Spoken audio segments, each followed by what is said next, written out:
Hi, welcome back to CBA Office Hours. Today we're going to consider continuous by continuous interactions in regression models. This will be episode 8 of our regression series. In our previous episode we considered interactions between categorical and continuous predictors, and this time we're going to talk about interactions between continuous and continuous predictors. We're going to see many of the same kinds of things that we talked about in the last episode. The added complexity is simply that we have an interaction that involves two continuous predictors instead of just one. So to begin with, let's just kind of review what a typical regression model would look like with two continuous predictors. We would have our outcome variable y, and then we would have our first predictor x1 and our second predictor x2, and they would enter the model in an additive linear fashion. Now, to continue the example from the last episode, we considered how course quality ratings on Rate My Professor are related to easiness ratings, where classes that are rated easier tend to be rated higher quality, as well as related to attractiveness ratings. Now, our proxy for attractiveness was a binary variable, whether the professor had received a chili pepper rating or not. But we could imagine that alternatively we had a continuous measure of attractiveness available to us. So the chili pepper in some ways is a false dichotomy. Attractiveness probably lies on a continuum, and so we could imagine perhaps we had continuous ratings. So y might be our quality ratings, x1 would be our easiness ratings, and x2 would be our attractiveness ratings. And all three of those variables would be continuous variables.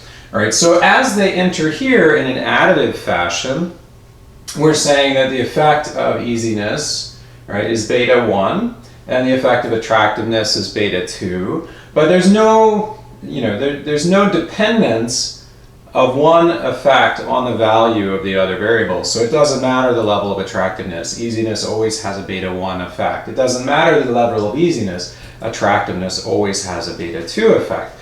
And we can see that by saying, well, okay, if this is our regression model, then our expected value of y is beta naught plus beta 1 x1 plus beta 2 x2. All right, and let's suppose that we have some particular values for beta naught and beta 1 and beta 2. So maybe beta naught is 2 and beta 1 is 1 and beta 2 is, let's say that's also 1, just to make life easy. All right, so we'll use some nice round numbers. Now, we can say, all right, well, what's the effect of easiness if attractiveness is rated as 0? All right, well, if that's the case, if x2 is 0, so let's say we consider values of x2. If x2 is 0, then we just get 2 plus 1 x1. All right. Well, what if x2 is 1? All right, now we get 2 plus 1, x1 plus 1. All right, what if x2 is 2? We get 2 plus 1, x1 plus 2. All right, and notice that all that's happening is we get the exact same effect of x1, no matter what level of x2 we're looking at. So the effect of easiness is always a 1 unit increase in quality per 1 unit increase in easiness, right? And then all we're doing is just shifting essentially the level of our predicted quality rating as we move attractiveness up, right? So we either add 0, we add 1, or we add 2 as attractiveness moves up, right? So we can imagine if we did a conditional effects plot, right, like we talked about last time, a plot of the effect of one variable at levels of the other, right, is we could say, all right, here's our x variable, all right, so that's easiness. And here's our y variable, so that's our quality.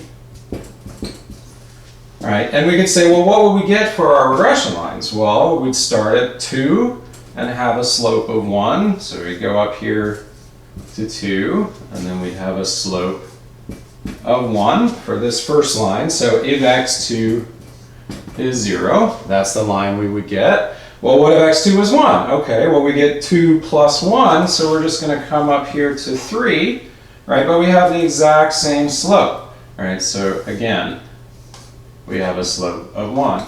So if x2 is 1, we go there. And then if x2 is 3, we're just going to go up 1 more, And again, we're going to have a slope of 1. Right? So no matter what the level of attractiveness, we get the exact same effect of easiness. So we can say, as we typically do in a regression model, holding constant the level of attractiveness, right? But it doesn't matter where we hold constant. We could hold it at 0, we could hold it at 1, we could hold it at 2. Holding constant the level of attractiveness, the effect of easiness is a 1 unit predicted change in quality per 1 unit increase in easiness. All right, but as we talked about in the last episode, maybe it's the case that attractive professors can teach harder classes with less of a penalty from students in their quality ratings. All right, so let's consider that possibility.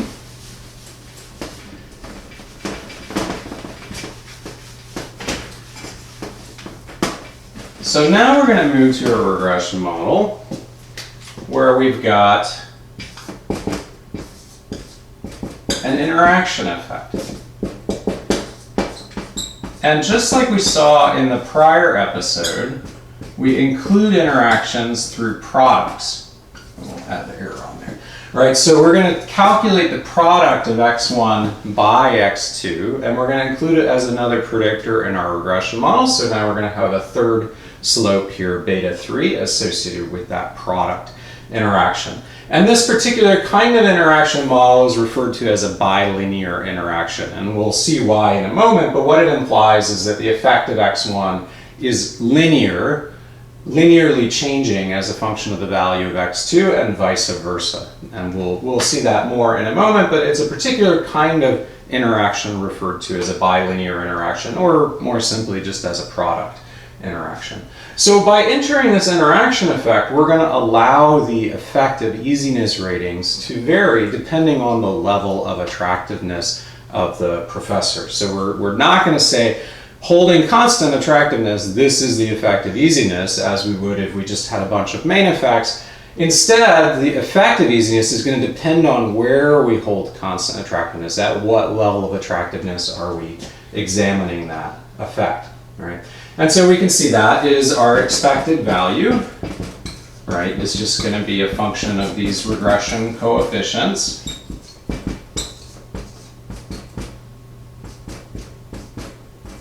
And we can again supply, potential numbers associated with these. So let's say our intercept again is 2, all right? And let's say our effect of x1 is 1, and let's say our effect of x2 is 1, and let's say our effect, our beta 3 effect is, let's say it's negative 0.5. Right, so we can say, all right, well, what's the effect of easiness when x2 is 0, right? We say, oh, okay, well, if x2 is 0, then this term is going to drop out. So I'm going to have 2 plus 1x1 plus 0 plus 0, all right? So plus 0 plus 0. So we just get 2 plus 1x1, all right? So it simplifies a little bit there. And then we can say, all right, well, if x2 is 1, what is that effect? Okay, well, it's 2 plus 1, or sorry, if x2 is 1, it's 2 plus 1x1 plus 1 times x2, so that's going to be 1, plus 1 times x1 times negative 5, so negative 0.5 x1, right? And notice what that's doing is if we simplify that a little bit, we're going to get 2 plus 1, so 3, and then we've got 1x1 minus 0.5x1 plus 0.5x1, right? So notice it's shifted the intercept, right, from 2 to 3, but it's also shifted that slope. Here, when x2 is 0, the effect of x1 is 1. When x2 is 1, the effect of x1 is 0.5. If x2 was 2, right, then we'd have 2 plus 1 x1 plus 2 minus 1 x1, right? And now again we can simplify and we can get 4 plus 0 x1, right? Now the effect of x1 is null, right? No effect at all. And again, we can make our conditional effects plot to highlight that. All right, what's that effect of easiness on quality, right, is when x2 is 0, it's 2 plus 1, right? So we go up 2 for our intercept, and then we have a rate of change of 1, an effective easiness of 1, right? And then we say, okay, so that's when x2 is 0. When x2 is 1, we get 3 plus 0.5, right? So we go up to 3, right? So now we're at 3, but now the slope is not as steep, right? Now the slope is 0.5. Right, so the effect of easiness is not as strong at this higher level of attractiveness, so that's where x2 is 1. Well, what if x2 is 2? All right, now we go up to 4. All right, so we go up to 4, but the slope is 0. Right, so we have a flat line with no slope, no effect. So that's where x2 is 2. So you can see that in contrast to the prior plot where we had parallel lines, the effect of easiness was always the same at any given level of attractiveness. So attractiveness elevated ratings and easiness elevated ratings, but the effect of one did not depend on the other. Now the effect of easiness depends, right, the slope of this line depends on the particular value of attractiveness, x2, that we're looking at. Right, and so just like with the categorical by continuous interactions, we're often going to calculate, what does this regression relationship look like at particular levels of our moderator variable and plot out conditional effects plots. So here our moderator variable is attractiveness, and our focal predictor is easiness, and we're saying at 3 different levels of attractiveness, what do these lines look like? Now, what makes it a little bit different from the continuous by categorical case is I just picked 3 arbitrary values of x2, but there are a multitude of possible values of x2 that I could have chosen because x2 is a continuous variable. Right? So there's, theoretically, there's an infinite number of possible values of x2 that I could have chosen to look at. I just happened to choose values of 0, 1, and 2. And we'll talk a little bit more about how you select values to generate these plots for in a moment. All right, so let's talk a little bit more about how this is working in the regression model. So we've got our expected value of y, beta naught plus beta 1 x1 plus beta 2 x2 plus beta 3 x1 by x2. Right, that's our full equation for our expected value of y, our predictions. Right, and so now what we can do to highlight the fact that we have this moderation effect in the model is we can just regroup terms a little bit. So we're going to presume that our x1 variable is our key predictor, our focal predictor. So again, we're looking at quality ratings as a function of easiness ratings. x1 is going to be our easiness predictor. And then x2 is our moderator variable. So we're saying if the attractiveness alters the relationship between easiness and quality ratings. So it's moderating that relationship. So that's going to be our moderator variable is x2. And so we can regroup these terms to highlight how the effect of x1 is changed as a function of the value of x2. And the way we can do that is simply by putting the 2 terms that don't involve x2, or that don't involve x1, pardon me, in one place, and the 2 terms that do involve x1 in the other. So we're just going to group terms a little bit. So we're going to say beta naught does not involve x1, and beta 2 does not involve x1. So we're just going to pull those 2 terms together here. And then the 2 terms that do involve x1, we're going to factor x1 out. All right, so we're going to have beta 1, and we're going to have beta 3, and we're going to factor x1 out, right? So x1 times beta 1, x1 times beta 3, x2. All right, now why bother to do this? Well, this is the equation for a line, right? Where this is the intercept of a line, and this is the slope of the line. In our conditional effects plot, that's exactly what we saw, is that we pick values of x2, and we get intercepts for these simple regression lines that change as a function of x2, and we pick values of x2, and we get slopes, right, that change as a function of x2. So the slope of that simple regression line is going to be beta 1 plus beta 3 x2. The effect of x1 depends on the value of x2. And notice that it linearly depends on the on the value of x2, pardon me. All right, as x2 goes up, the effect of x1 changes in a linear fashion beta 3 units per change in x2. Right? And that's why it's referred to as a bilinear interaction, as you're assuming in this model that the effect changes continuously. As attractiveness rises, the effect of x1 is continuously blunted if beta 3 is negative and beta 1 is positive, as in the prior plot, right? But that effect of x1 is continuously being changed as x2 is changing, right, as it's going up or down.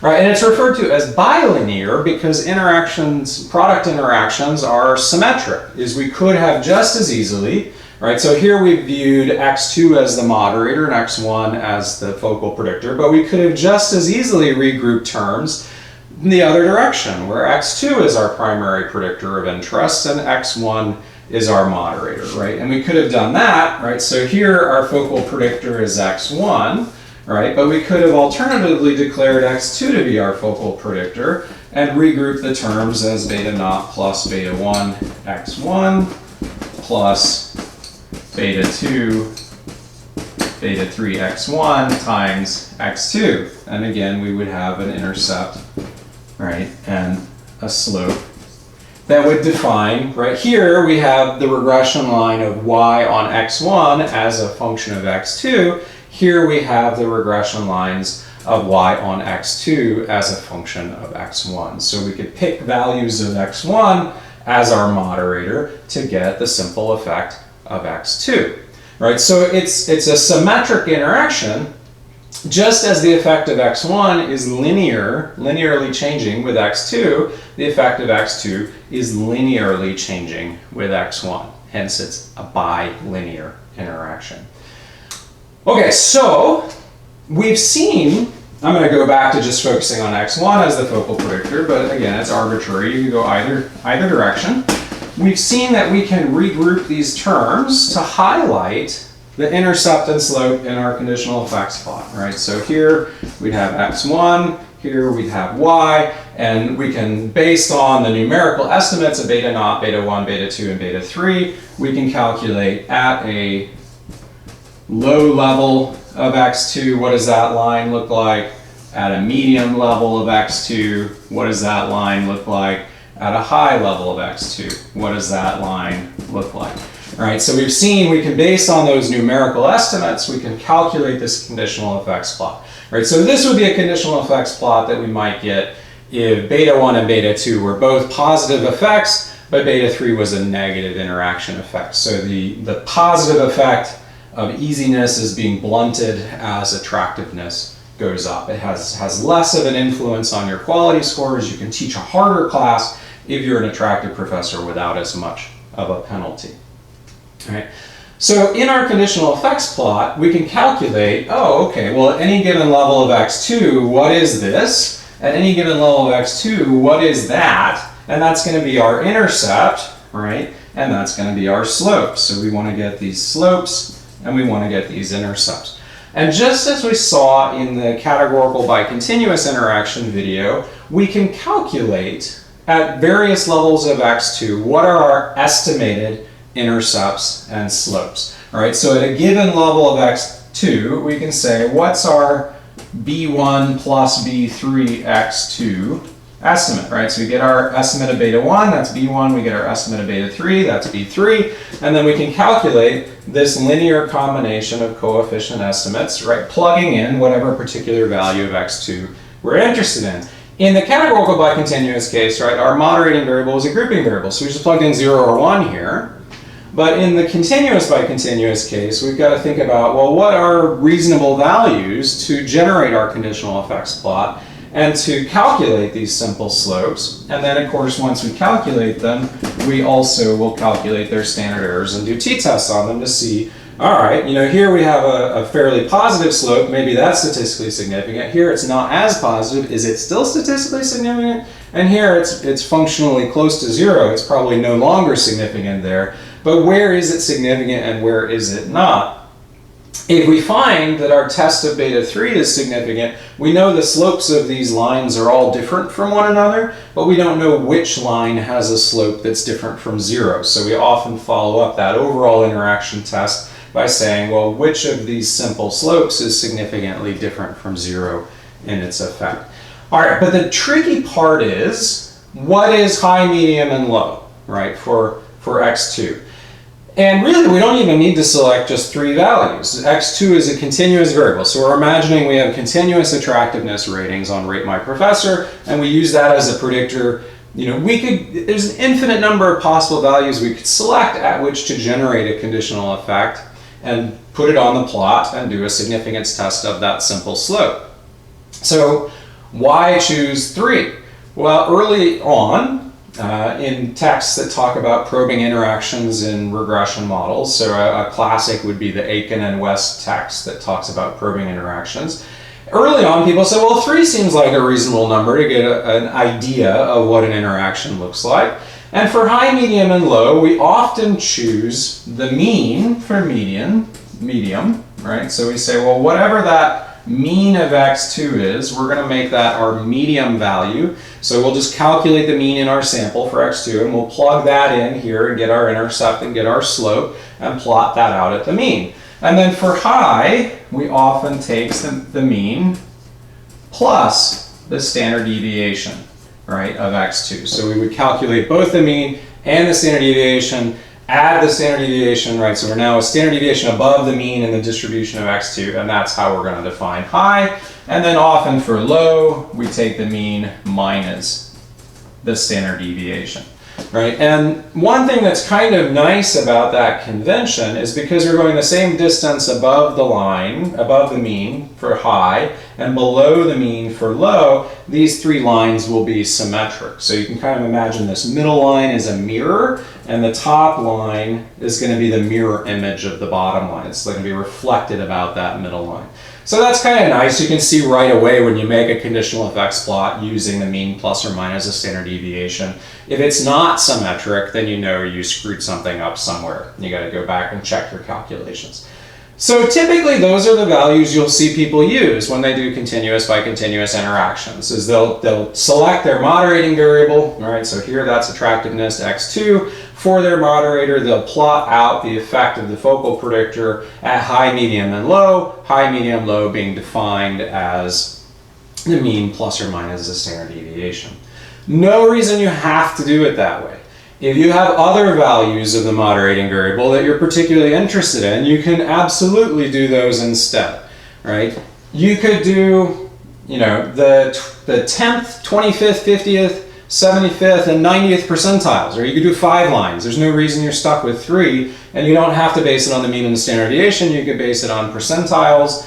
You can base it on whatever you want. If there are particular levels of x2 that are markers for things, use those levels. You can do whatever you want. It's wide open.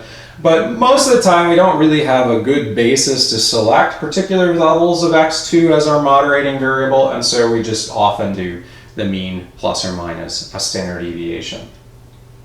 Now, one thing that can be kind of confusing for people is anytime we find a significant interaction, then any 2 lines that we plot, and it doesn't really matter what levels of x2 we select, they just have to be different. Any 2 lines we plot are going to have significantly different slopes if that interaction is significant. Right, so we could choose x2 to be 1 versus 1.000001, and even though that's a minute difference on x2, that slope is still going to be significantly different. The standard error just kind of scales along with how far you move x2. Right, so those 2 slopes are still going to be significantly different no matter what levels of x2 you select. Right, if we find a significant interaction, it means that the effect of x1 changes as a function of x2. Change x2 at all, and that slope significantly changes for x1. Right, so we can plot whatever lines we want, and we know they are significantly different from one another in their slopes. What we follow up with in calculating these simple slopes and doing significance tests on them is we're not comparing the slopes to one another, right? That was our test of beta 3. We're looking at each slope. So we're saying, well, is this slope significantly different from 0? Is this slope significantly different from 0? Is this slope significantly different from 0? And this one probably not, right? So we're testing each slope individually against a null hypothesis of 0 to see at what levels of attractiveness does easiness have a significant effect, right? So at what levels of the moderator do we see a significant effect of our focal predictor? All right, and in this case, you've got an effect that's being blunted as x2 goes up. You could have a crossover effect where it's significantly positive at one level of x2, null at another level of x2, and then becomes significantly negative at a higher level of x2. So that kind of crossover interaction or disordinal interaction is also possible. More commonly, we see these kinds of things where effects get blunted or magnified as one variable moves up. Okay. And as we talked about in the last episode with the categorical by continuous interaction, sometimes it's a little bit unsatisfying when one has a continuous variable, a continuous moderator, to just choose particular levels. David Ragosa referred to this as the pick-a-point approach, as you're picking a few points on x2 and you're saying, what's the effect of x1? But x2 is really a continuum, and so maybe we would prefer to do something a little bit different. And so again, we have access to the Johnson-Niemann technique, which is an alternative way of evaluating an interaction effect in the regression model. And in that approach, what we would do is, right, so here we have a conditional effects plot with 3 lines, and we're testing the significance of each of the 3 slopes. But we could alternatively, we could sort of turn this around and say, instead of choosing values of x2 and testing significance, let me find the value of x2 at which the effect becomes significant or becomes non-significant. Those are the regions of significance. And so what we might find, so again, kind of going based on this plot, what we might find is that as x2 goes up, as attractiveness goes up, the effect of easiness ratings becomes more and more blunted and eventually goes non-significant, right? So where does it go non-significant? Is we could use the Johnson-Niemann technique, and we might find, for instance, that the region of non-significance, right, would be at that simple regression line right there, and we calculate at what value of x2, right, are these simple slopes p greater than 0.05, the region of non-significance, versus p less than 0.05, the region of significance. So we could calculate the exact value of x2 at which these simple regression lines go from having a significant positive effect to having a non-significant effect. All right, and with a crossover interaction, you could see, the boundaries at which it goes from a significant positive to null to significant negative, or vice versa. All right, so the Johnson-Niemann technique is kind of a nice way to supplement this pick-a-point conditional effects plotting way of evaluating interactions. It's much less commonly used, but it does have sort of the nice feature of respecting the fact that x2 is really a continuous variable, and so we may not want to just arbitrarily choose 3 points at which to evaluate simple slopes, but instead say, well, if this is a continuous variable, at what levels on that continuum is the effect positive, negative, null by our usual significance testing. Okay, so hopefully this has been kind of a helpful way of seeing how one evaluates continuous by continuous interactions. They're very common, so again, it would have been entirely plausible that Rate My Professor would have included continuous attractiveness ratings as well as continuous easiness ratings. They instead chose to use the binary chili pepper, but it could have just as easily gone the other way, in which case we would have had the additional richness of continuous ratings on attractiveness. We could still look and see, do attractive professors, can they teach harder classes without penalty to their quality ratings, in contrast to less attractive professors who might pay a greater penalty for teaching a harder class. And we might see an interaction effect that looks like this, where the less attractive professors see a big penalty of teaching a hard class and only do well when they teach an easy class, and the more attractive professors pay a less steep penalty for a hard class, or maybe no penalty at all, and get higher ratings across the board. Right? So that's the kind of interaction that we can evaluate in the regression model with continuous predictors. And we see those kinds of interactions all the time. So anytime you hear people talk about the buffering effect of something, or resilience, or something that potentiates risk or attenuates risk on the other hand, those are all sort of code words for effect moderation, and that what you're really going to be looking for is an interaction effect in your regression model. Right? So when we have that interaction effect, just to recap, we include it through a product term in our regression model. This allows us to capture a bilinear interaction form where the effect of one variable changes linearly with the value of the other. Right? So it's not hold constant that other predictor. This is always the effect of x1. Now it matters where are you holding that other predictor constant.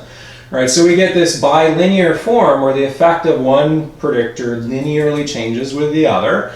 And given that the effect of one predictor depends on the level of the other, we will often use a conditional effects plot to communicate how does the intercept and slope of the y on x1 regression line vary as a function of x2.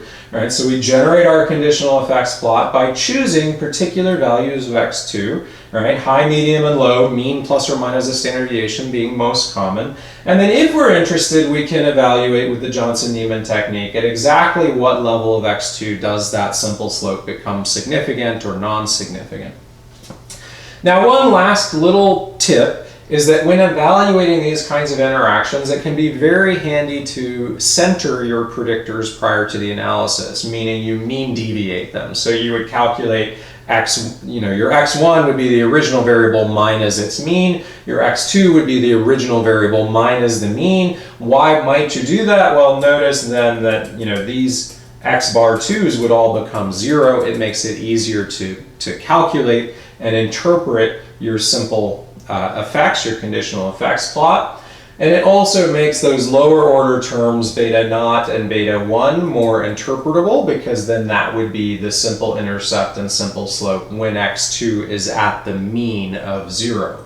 Right? So that would be your intercept at a medium mean level of x2, and that would be your slope of x1 at a medium mean level of x2. So centering can be handy when you're doing these kinds of interaction plots and tests. And so you'll see that done very commonly as well.